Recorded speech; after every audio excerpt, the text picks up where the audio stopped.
In this section, we're going to go through the administration page. The administration page is where we define how the router is managed. First, we have the Management tab.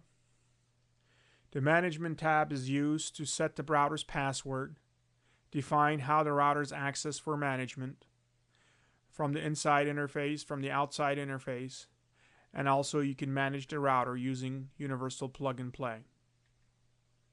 You can back up your router's configuration and restore the configuration.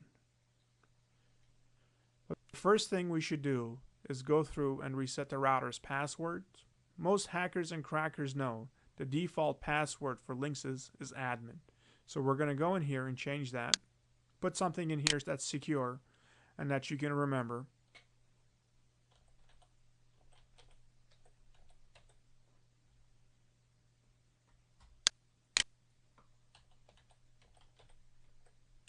Now this is not saved until we go down here and save the settings. So we still need to save it. We need to go through the whole page and set up the rest of the sections. Web access. This is how you access the router for configuration from the inside interfaces, which are the blue ports on the back of the router, or from the wireless side. The web utility access, this is the method used to communicate to the router. The default is HTTP, which is using your browser, or you can also add HTTPS. You're still using your browser, but you're going through a secure connection. Your connection is encrypted. Web utility access via the wireless. This allows the wireless clients to communicate to the router and configure it. The default is enabled. To be more secure, you can disable this, so you can only configure the router through the inside blue ports.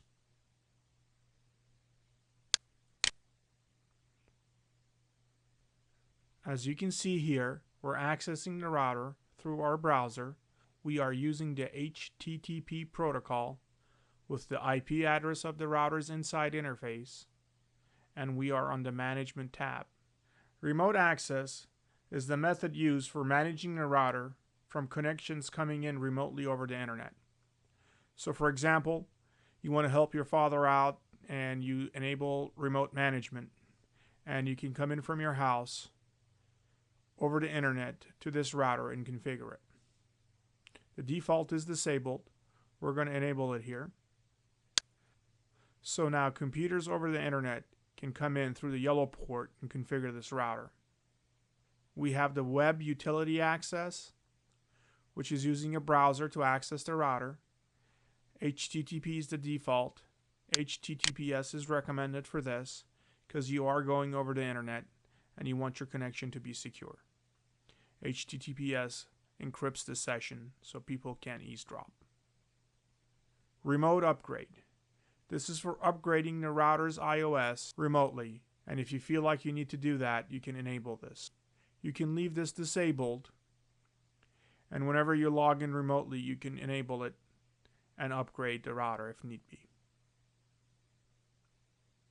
Here, we're allowing any IP address to come in from the internet and configure this router. If you have static IP addressing, that is IP addresses that don't change on your remote connection, you can put that in here, so you can only allow that system to come in. So for example, if you have a block of IP addresses, for example, 65, 28, 17.1 all the way to 8. So we have 8 hosts that can come in here and configure this router. They can access this router through the outside interface using HTTPS, and they need to connect on port 8080 for management. Universal Plug and Play, UPnP. Universal Plug and Play is an architecture used by networking devices to communicate, discover each other, and configure each other.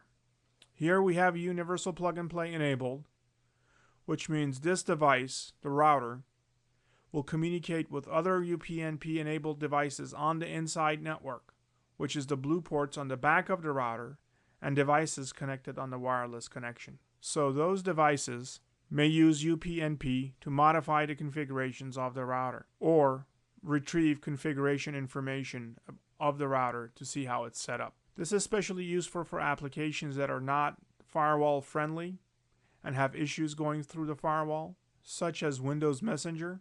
They can retrieve configuration information from the router and understand how the connection is set up. In this case, we're also allowing devices to come in and modify the router's configuration. You may choose to disable this if you think you're not going to use any applications that need this functionality. UPnP can also disable the internet connection on the router, and we have that functionality disabled. So UPnP devices cannot come in and disable the internet connection.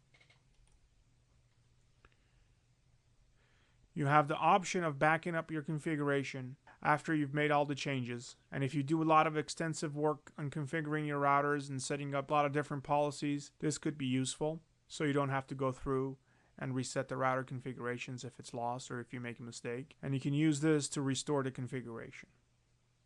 Let's go ahead and back up our configuration. This is going to be the name of our file, and this is the location it's coming from. So we're backing it up in the router backup folder. This is the name of the file. We're going to save it. Now we can restore the configuration. We can browse, select a file, and restore it. But we're not going to do that at this time. Now we're going to save settings, so all the changes we've made will be saved.